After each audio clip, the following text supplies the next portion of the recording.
Well, good morning and welcome to Morning Java, brought to you as always by our friends at the Get-Go Cafe and Market, where I just stopped a little bit ago and had the Captain. That's a cod sandwich. And that sounds great. It's a giant sub that you can make however it is that you want, but I had the wrap version because less bread and all that other healthy stuff. Also eating healthy and living healthy down in spectacular Bradenton, Florida is Gerard Gilberto, our new baseball writer. And Gerard, you look like you're alive. You're still doing all right down there after a week? Yeah, it's been fun. It hasn't even feels like a couple weeks, but it's only been a few days. It's been fun. Well, take us through that. That's actually what I wanted to talk to you about today. There are people, and I've gotten resumes from them, and I've gotten emails at different points in this company's existence, where you put out resume or you put out calls for, hey, do you want to do this job? Do you want to do that job? And people come at you more passionately about baseball than any other sport. I just want to write baseball. I just want to be a baseball writer. It's what I want to do.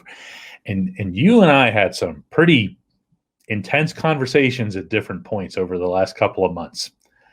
And I'd love for you to take our viewers through just, your first day at Pirate City and your first day over at Lecom Park and just thinking, this is me. I'm doing this. Yeah, so it's pretty wild, honestly.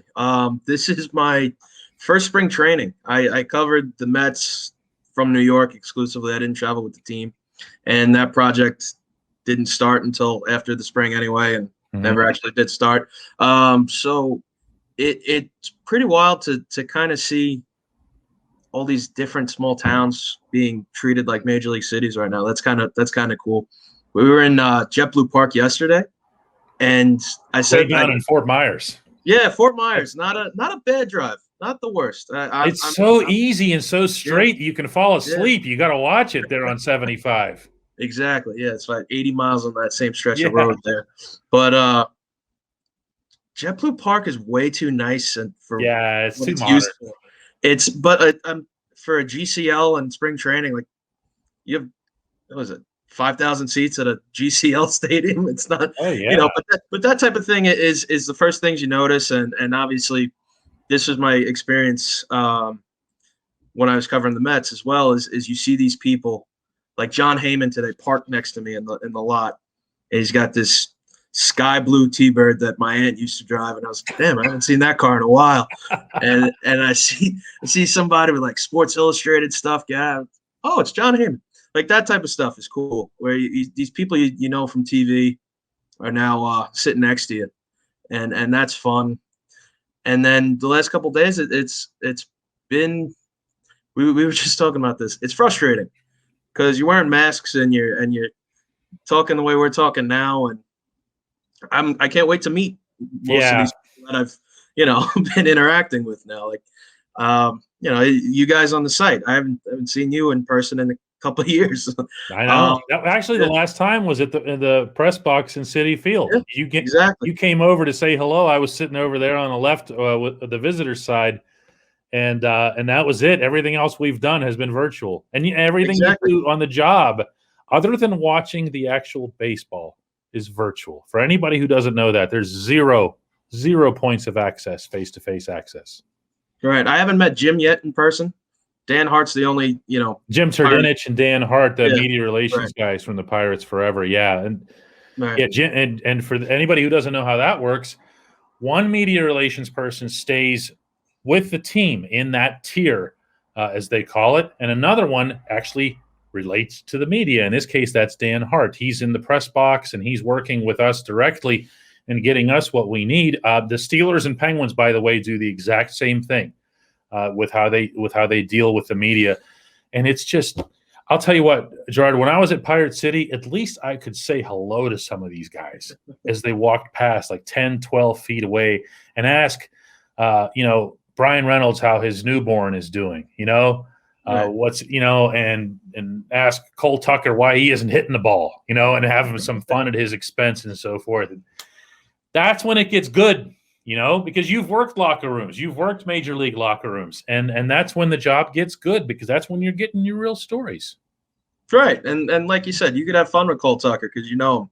I can't mess around with Cole right now. I haven't met the guy, so any little quip I can make, even if it's accurate, it's kind of mean because I'm a stranger still. So the things that I say to Cole Tucker would definitely be interpreted as mean by somebody who didn't know the fact that I can talk to him like that. And it's exactly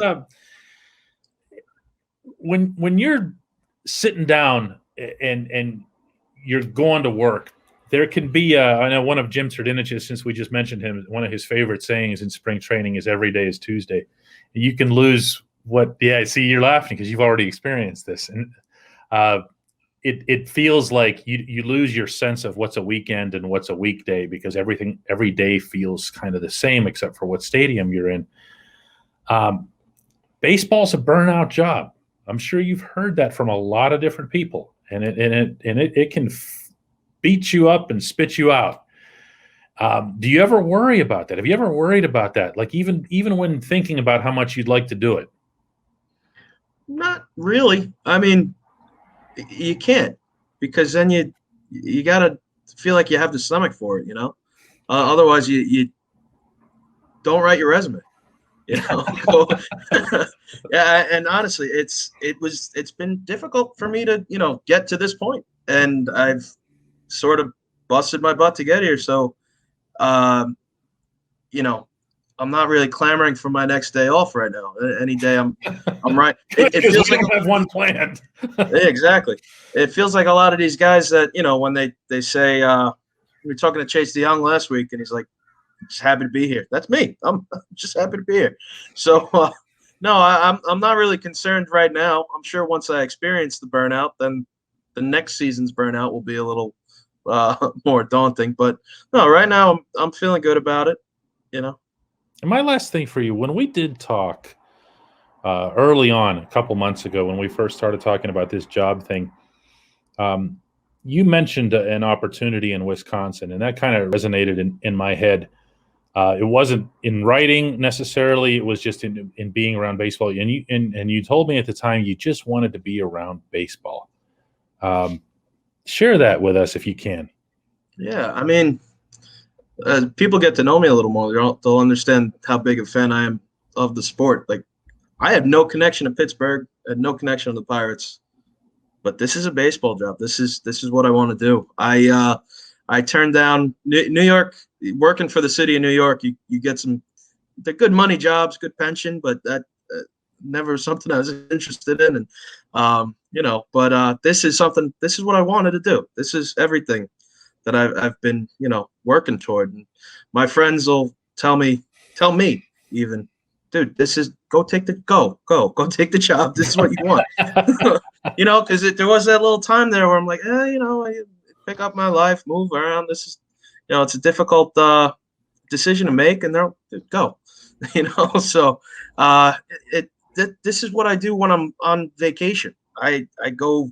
I've been to a few ballparks, and I go have a few beers with my friends and enjoy the city. I'm not well behaved. No, it's not doing that anymore. But this is what I've wanted to do, and that thing in Wisconsin was, it wasn't a job I was offered, which is fine, but it still was interesting to me because going to a ballpark and working out of a ballpark every day is hell. Once I did that at Citi Field, I was this is great. All the time. Yeah. Well, the last time, as you mentioned, that you and I actually laid eyes on each other was at Citi Field in New York. The next time we'll do that will be at another Major League Press Box, April 1, at Wrigley Field, where we'll both be there covering the Pirates' 135th opener. Only one other team has had more of those, and that would be your Cincinnati Redlegs. Right. Anyway, take care of yourself down there. I'll see you in Chicago. Yes, sir. Joined by Dale Lolley. And Dale, it's sad in so many ways that we can't ever discuss the Steelers, it seems, without some kind of narrative stuff, this and that, and how things have changed so much in football and the sport. Has it really changed that much? Has the game really changed, including off the field, the behavior of the players, the way the coaches administer the players? Has it changed that much? Some things have, and some things have not. I think there's this mysticism. I saw a tweet actually just today about somebody put out there regarding Juju, and they put a picture of Jack Lambert next to him and said, "Imagine what Jack Lambert would say about this." Jack Lambert used to roller skate through the lobbies of the hotel. Really? Come on. I never heard that. Yeah, in his short shorts. Here's the difference between today and 30 years ago. Social media. Yeah, I was going to say, I'm picturing Jack.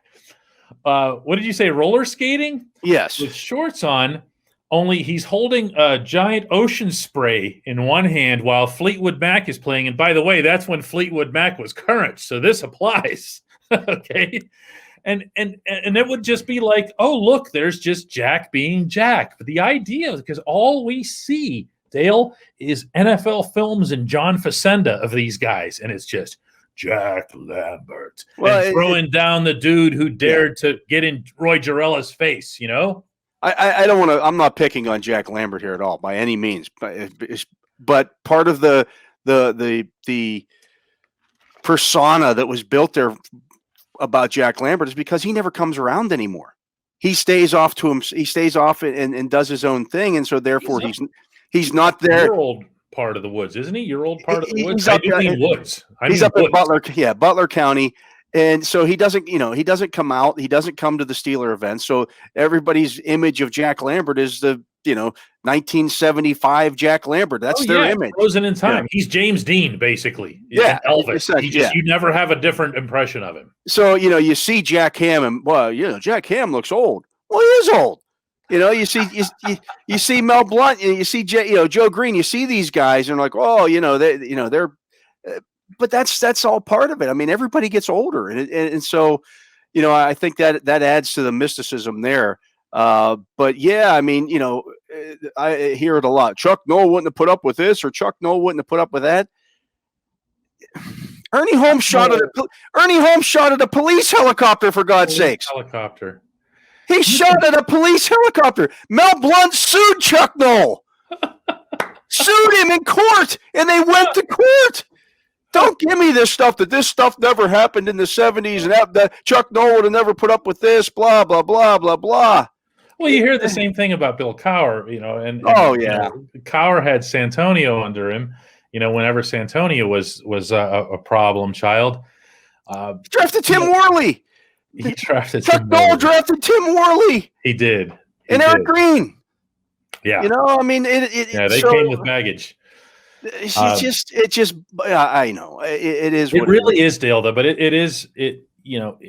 it's almost entirely about social media. It's about the fact that we can now lay eyes on these things. And these guys can put their own message out.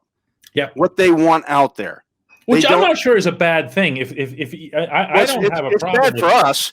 Well, then I get that, but I mean, I don't have a problem with when I see stuff, that's done on social, that's stuff that's behind the scenes, stuff from your house. Look, if you're comfortable doing that sort of thing, and a lot of people are right now, go nuts. If they want to break their own news or break their own stories, as a lot of them like to do, there's different people that find different value in that.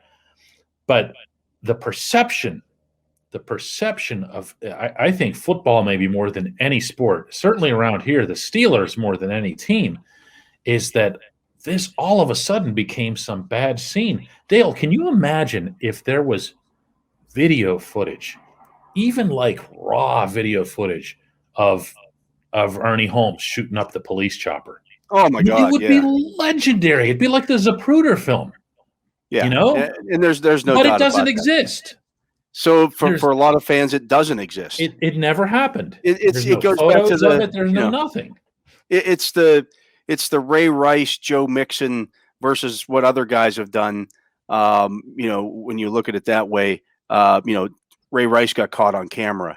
Yes, hitting his girlfriend. Joe Mixon got caught on camera punching that woman in a restaurant. Yes. Other guys have done those kind of things.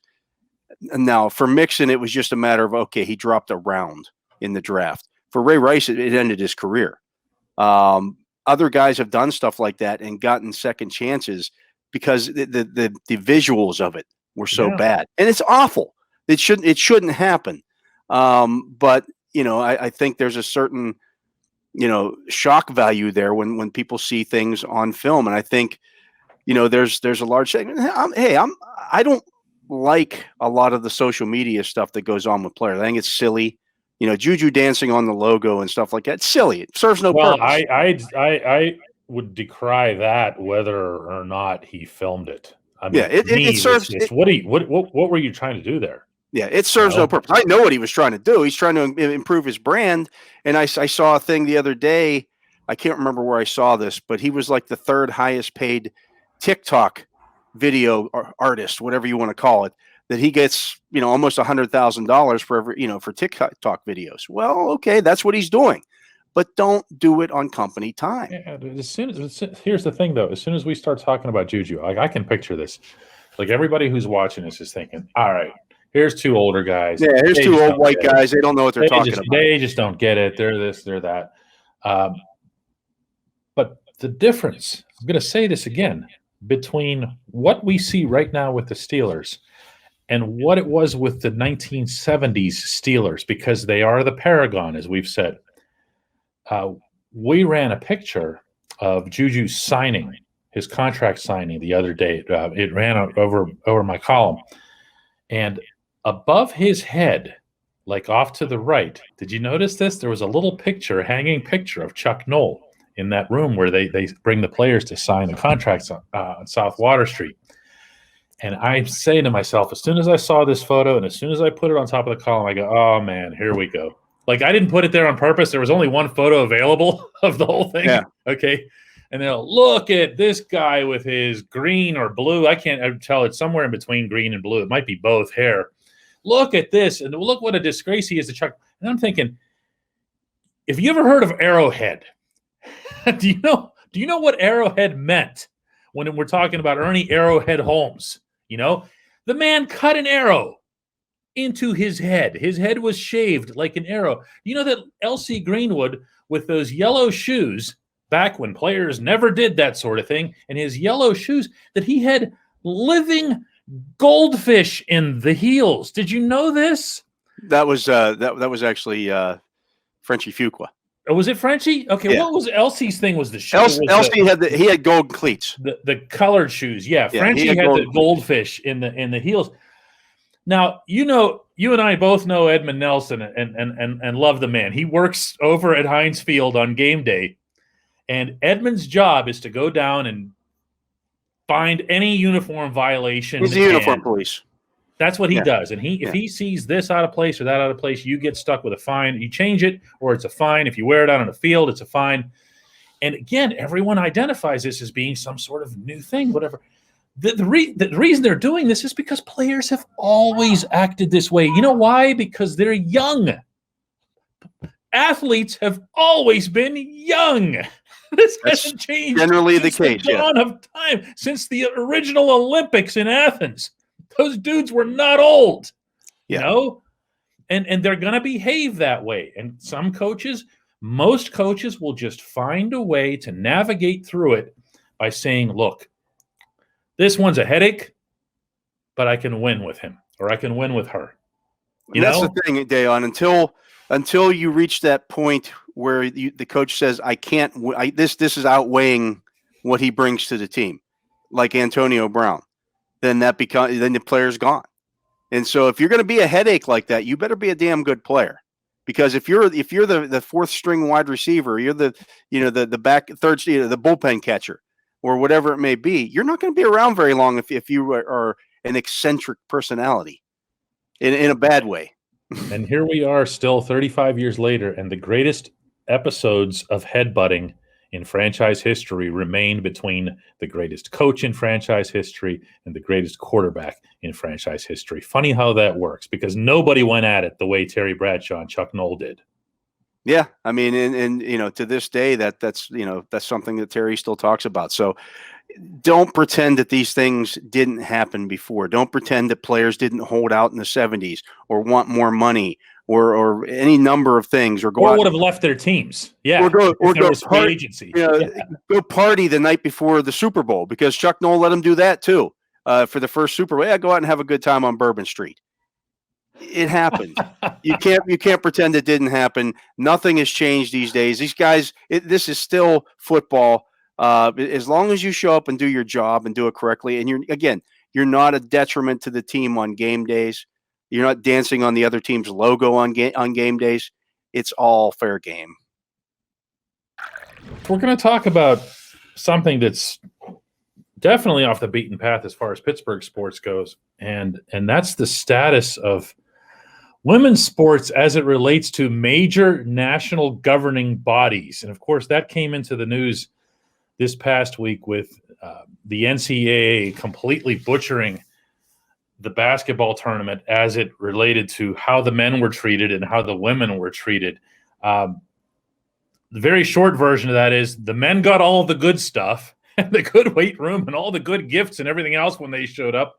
And the women got probably, I'd say, about 10%, 20% of what the men got until the NCAA was embarrassed. Taylor, at what point will organizations like this, USA Hockey, the USOC, and others just kind of read the room and figure it out?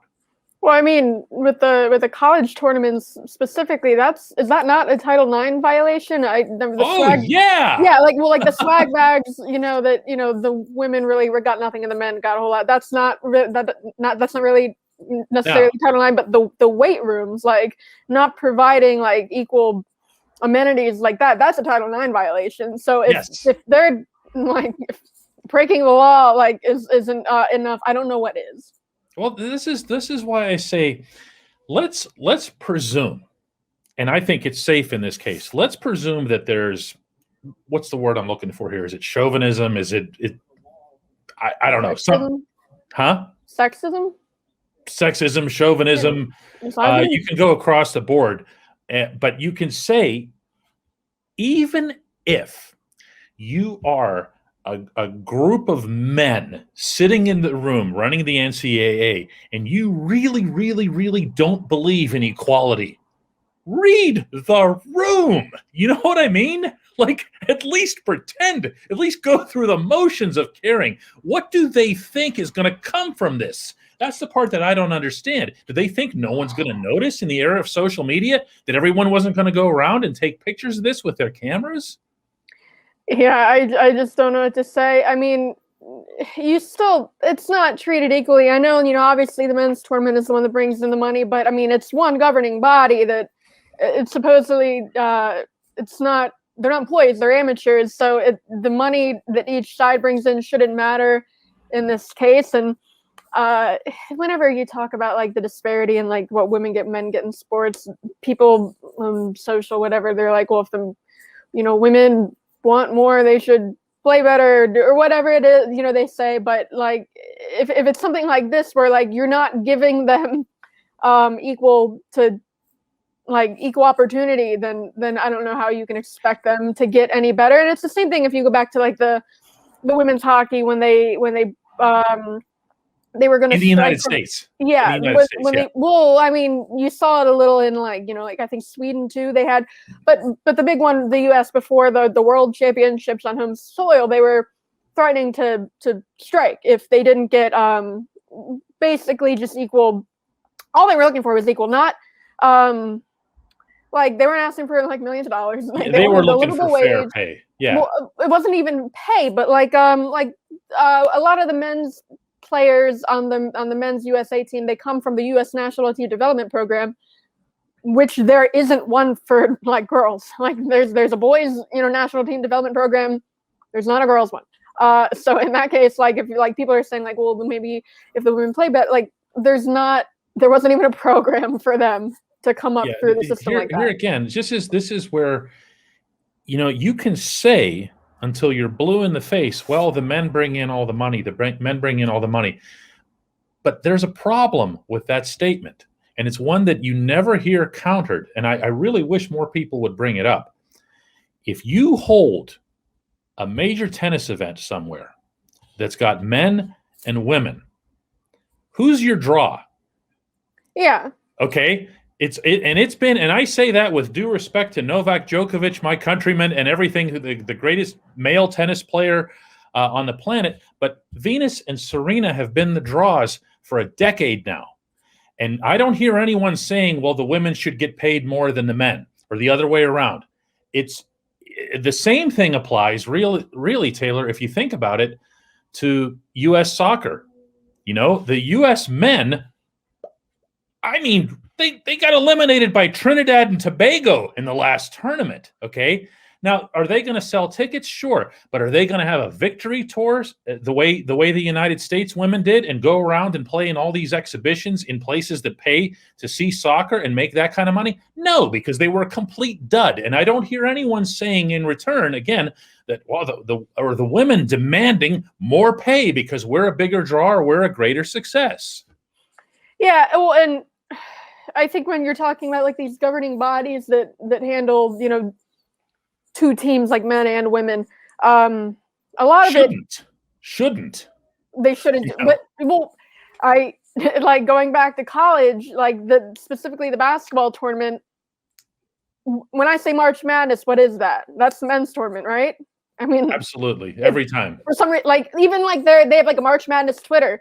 It's just for the men. Like the men play basketball, the women play women's basketball, and you see that across sports. Like hockey, you watch the NHL, that's hockey, but like you watch like the NWHL, people say that's women's hockey. Like when you would never say like I cover men's hockey. Like and I think until you get to like governing bodies not doing that themselves, I don't know how you can expect fans to see them as equal, it's deserving attention. I will say that in my own experiences in covering the Olympics, that for the most part, the USOC has been tremendous at this.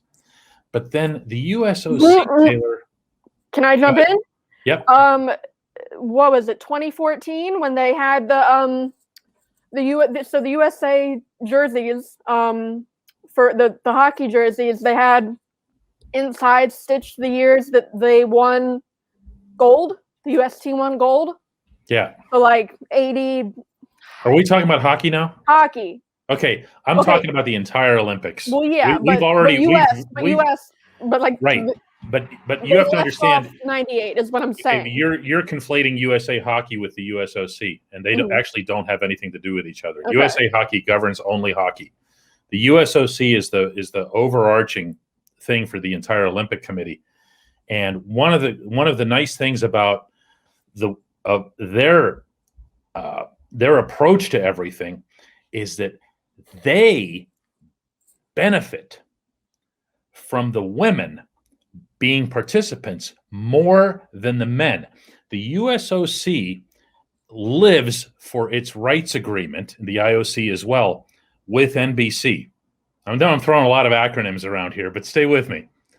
By having the massive attention that comes on figure skating, gymnastics, and when you think about summer and winter games, those are the main draws. You know, you'll have your Michael Phelps and Usain Bolts and so forth, but you'll also have women counterparts in those sports as well. They benefit financially from the women being there. They would be at a greater loss if the women weren't there than if the men were there. So it becomes something that's just self-fulfilling. Do you know what I'm saying? It's not something that has to be preached or have a finger wagged at them. Yeah, well, but we're talking like individual sports too, like into like figure skating, but like the team sports, I think is where there's a bigger issue where it's like a men's team and a women's team. Am I right? Like you're talking about tennis, like figure skating, but where it's like individual sports like that, I don't think there's a big of an issue. Yeah, and I think this goes to this is a way broader issue, but this goes to the difference between men's sports and women's sports, and what constitutes entertaining and what constitutes more entertaining or less entertaining. To go back to the tennis example, if you watch men's tennis now, you will see this endless series of aces just because guys are serving at 110, 120 miles an hour, including my guy Djokovic. And to be honest with you, for the most part, it's boring. It's boring. It's become what baseball is now, where it's strikeouts or home runs, because there's just almost too much power involved. If you watch a great women's tennis match, it's infinitely better than a men's tennis match. If you watch a women's basketball game compared to a men's basketball game and you're expecting dunks and alley-oops and everything else, you're going to come away disappointed. But if you watch it from the standpoint of the extraordinary passing, dribbling, the teamwork that's involved, it's way more entertaining than the men's brand. And that's where I felt for the longest time, like, where instead of people comparing the women's version of these games to the men's version of the games, to just look at it for exactly what it is and embrace it for exactly that. Yeah, I mean, I get that. Like with hockey, when people talk about, like, there's not like hard hitting, like fighting. Yeah, like, but even then, but when you talk about it like that, and like if you say like, oh yeah, like it's a different sport, and like you emphasize those differences, I think people then just assume that, like, you know, the women's hockey isn't like a very physical game. But if you watch women's hockey, it's still very physical. There's body contact. They're just not like heavy hitting, and like, and I think like people think that you're like, oh, it might not be as like intense, but like, I don't know, if you watch like any USA Canada women's game, it's more intense than like a lot of like the men's international matches. I mean, USA Canada women, that rivalry is better than I think any men's like international rivalry. That's actually been the case now for about 6 or 8 years. I would say that's fair, because in part because the men's tournament has become, look, in women's hockey, and the players and the coaches and the administrators of women's hockey will tell you this too. They still need to lift up the general tide of other countries, and that's why they get happy when they see Sweden and Finland getting better. The same way for years that you've heard in U.S. soccer, women talking about the importance of having Marta in Brazil to come along and just show that somebody outside the United States, another woman, can be great at soccer in an already soccer-loving nation. And now you're seeing that. Exactly. Like in hockey, the last World Championships that they played, Canada won bronze. Yes, Finland won silver, and I'm pretty sure that game went to overtime, because there's an issue where like Finland. Yeah, although Finland's always got that edge with Nora Ratu in goal, but that's another story. We're going to get into too much detail here. I just think that with this process, the broader thing that we're talking about, Taylor, is still a long time. It just is. Partly because of stubborn attitudes, but partly because it does take that long for other countries to get lifted up and to have truly great international competition in any sport. But the other part, I'll say it again, men in the room, read it, look around, try to consider the repercussions of your actions, and then wonder why it is that people are upset instead of thinking that they're weirdos about it. You know what I mean? Yeah, and going back to the initial point about like the NCAA tournament, when they initially when they got called out, I think it was like an Oregon Ducks like player that went around and showed like the weight room, and which was not a weight room, it was like 2 racks of dumbbells. 2 racks, yeah. And then they showed like a video of like the men's tournament, and they can't just share the room, they're in different bubbles, like one's in Indiana, one's in Texas. But when that first came out, like the governing body, like NCAA, said they didn't have the room for the weight room, so that's why they didn't do it. But then like that, a couple hours later, like when another player showed the empty ballroom, like that had like their dumbbells, and then they showed it's like a huge massive ballroom, and then like when they got caught and like they couldn't like try to deflect any longer, then like within a day they brought in like the necessary weights, and now they have a full weight room. And I think like just how quickly that came together, I think that makes NCAA look even worse, because like look how easy that was to do. Like why wasn't that just done from the start? And the swag bags, it sounds stupid, but like you look at the pictures of like what the men get, and it's like hoodies, all this kind of stuff, t-shirts and everything, like fully decked out, and all this kind of extra gear with like March Madness, and then you look at the women, they get like a third of what the men get, and it doesn't say March Madness, it says like women's basketball. I don't know how this even gets to that point. I know you said read the room, but like I don't understand how this isn't just like innate. I don't know like who is making these decisions and how they get to be this different from the start. And I'm joined by Ramon Foster in lovely Hendersonville, Tennessee, back from squirming his toes in the sand down in Florida for a while. How was that? Man, it was good. Weather was good, looked cool at times, but the first few days, perfect. What I figured out, best time to go to Florida, March, April probably, and then October. Because then sitting at the beach in like June, July, August. No. It's just you and the bugs. Yeah, it's you and the bugs. And that was the other thing. Hardly any bugs. Last time I went, well, I'll say this. When we went in October for fall break with the kids, everybody came back just flooded with just like mosquito bites. So, yeah. My bad as I'm moving the computer screen. But, yeah, it was a good time. Well, here's something for you this week, Ramon. What's this about the Bud Whisperer? What's all this about here?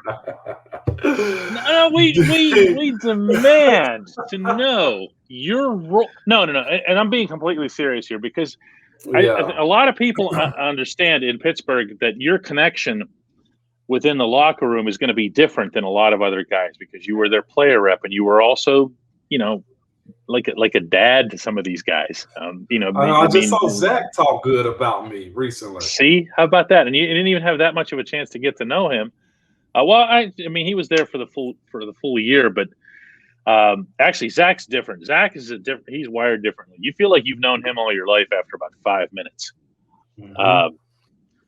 But in Bud's case, how does that work? Does Bud reach out to you? Does Bud say, "Hey, what's going on?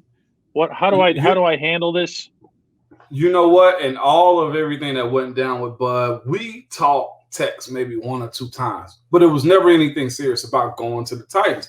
It was this with me and like placing Bud with the Titans. One, I was like, Pittsburgh is in a very crazy situation. Always up against the cap, which is a good thing because I mean you're paying the guys that need to be paid. Okay. Yeah. But look at the defense just by itself.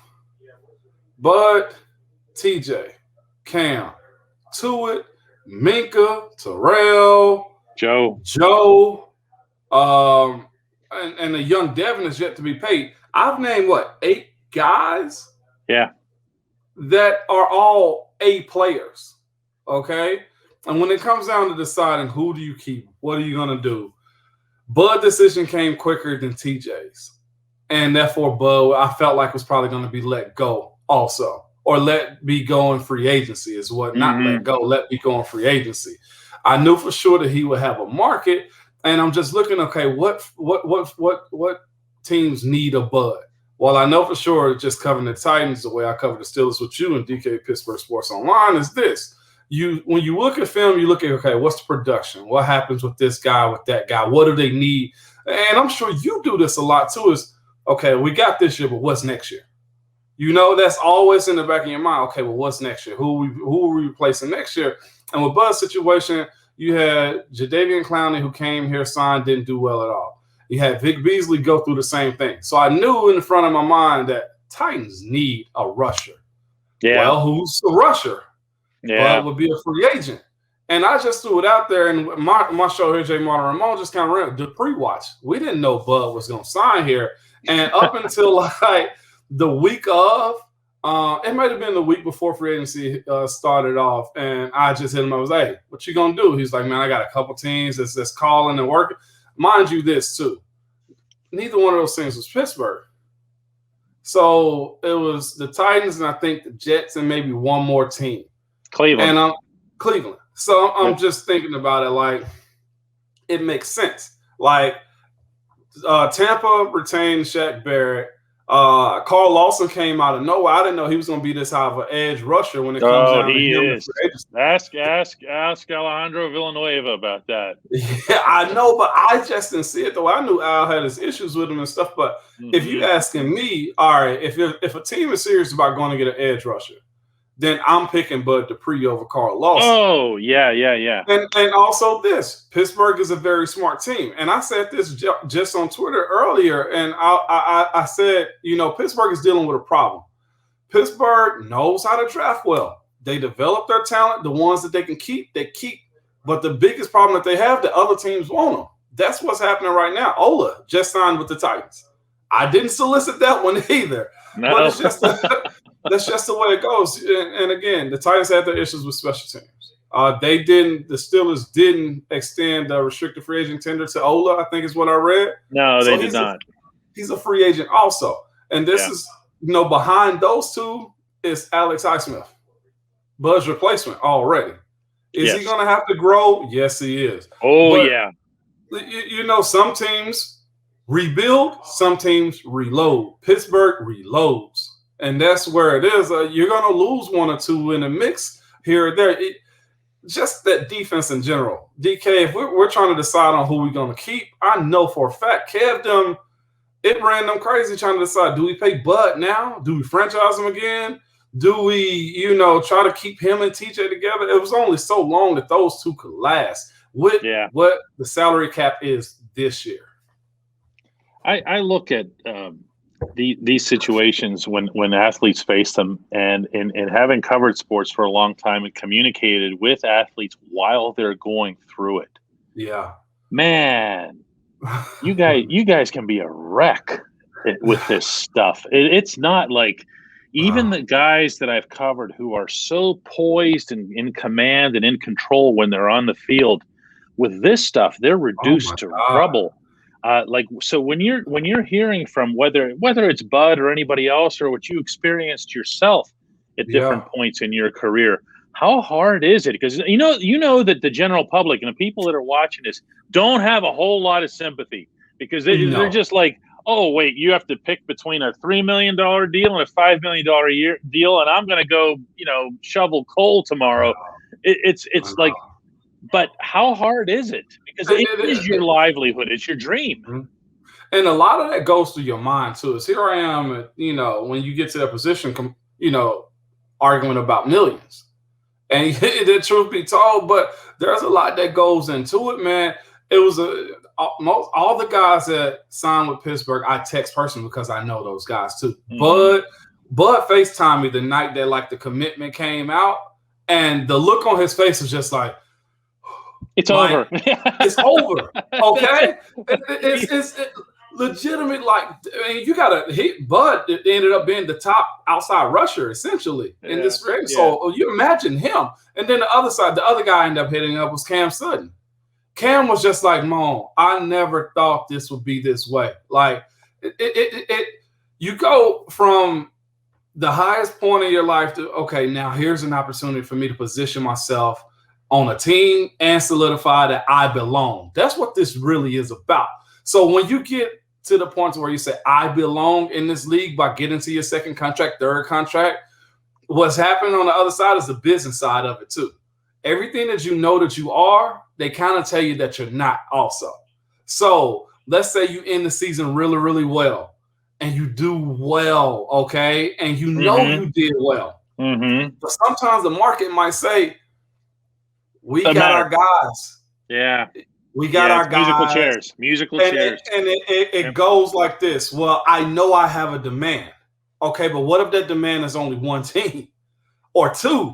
Okay, the luxury that you want is you want two teams at least because then you got a bidding back and forth. Some guys, of course, the A superstar guys are going to get probably the most I'm just throwing this out there, probably 5 teams. Okay, Trent Williams probably had 5 teams come at hell.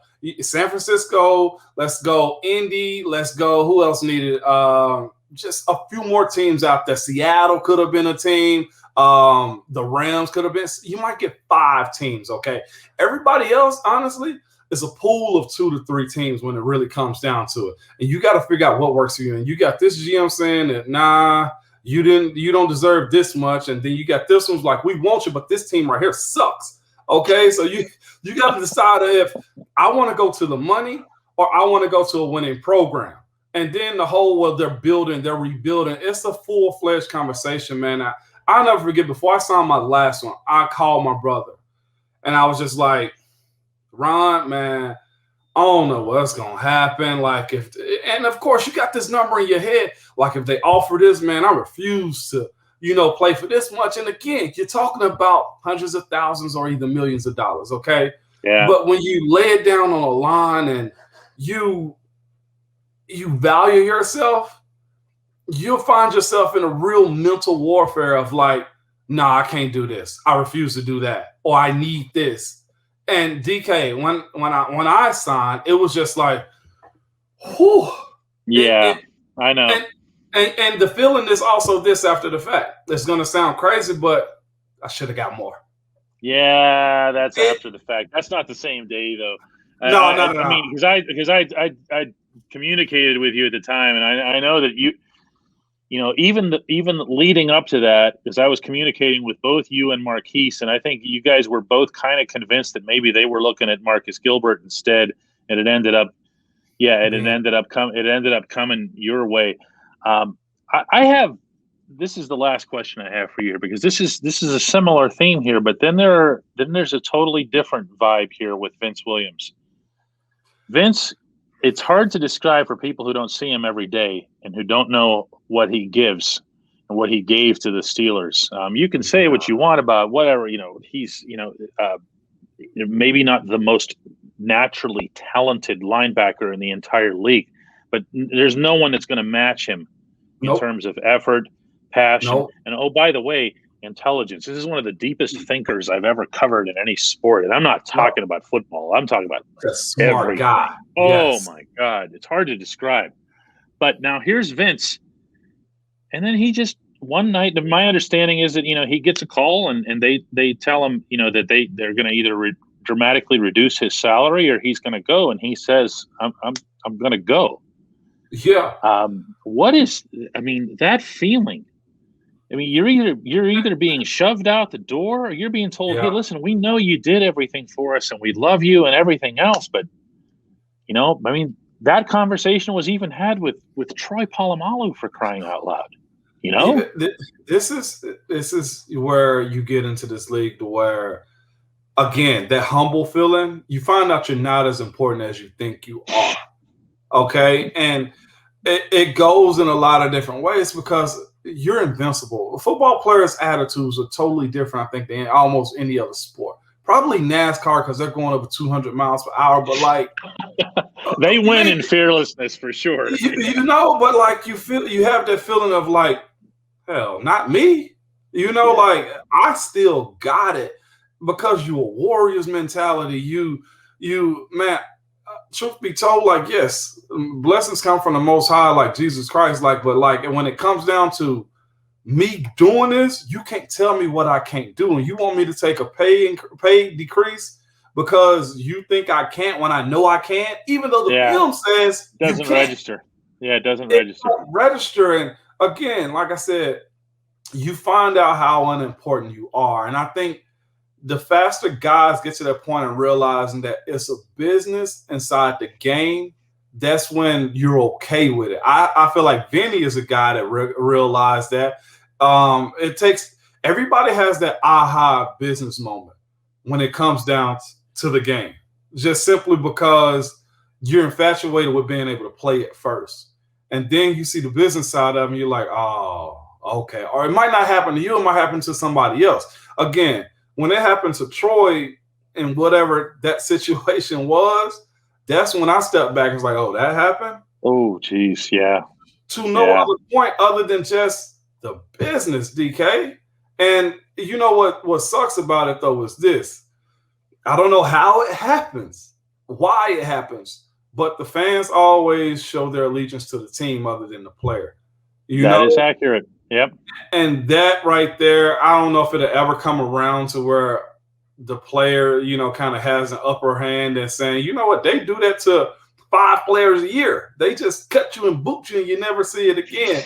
But if a player's in that situation, it's kind of, Vinny, I'm sure, Vinny, he gives his all, like all the time. Okay. He's a tone setter on the defense. He's the voice of reasons sometimes. He's, the person that's a steady Eddie in that locker room that, man, we know we're going to get. We just follow Vinny. That's a void that's got to be filled. That I didn't think that conversation would be had. Hey, take a pay increase, so we're going to let you go. And again, it's the business more than just the game. The game Vinny loves. The game, they love Vinny, but the business won't allow them to keep Vinny, Yeah. Yeah. I mean, it's yeah. It's so hard, the separation. And I've heard that from so many professional athletes, including the best of the best, that they have a hard time in their heads with that. And there are some that'll just say, well, I'm just sending that to my agent. I just let my agent deal with that stuff. Not always. Yeah. Sometimes it gets to, not everybody's you, Ramon. Some guys they literally can't handle that stuff, and they just, they do leave it to the agent. But it doesn't mean it doesn't affect them. It doesn't mean they're not checking the internet every 3 seconds to find out what's going on. Yeah, I just to add on to the business side of the only player in recent history up until late that I've seen having the fans on their side, at least from an outsider's perspective, when it comes down to the business of it, was Deshaun Watson. Oh, well. Recent. You gotta just look at his trade situation on his demands before. That's because the Texans have been so brutal at absolutely everything that they've done. So that's something of an outlier. So the other side of it, though, is I saw Steve Nelson giving them permission to seek a trade too. Mm-hmm. Again, the business side rears his ugly head when it comes down. So I thought Steve had according to PFF, one of the highest graded years he's had this past year. So it's so much that goes into it that I ask the question sometimes, well, has Pittsburgh talked to another team and said, hey, we don't really value Steve that way. You can cut him. He's probably going to sit there for a little while. Right.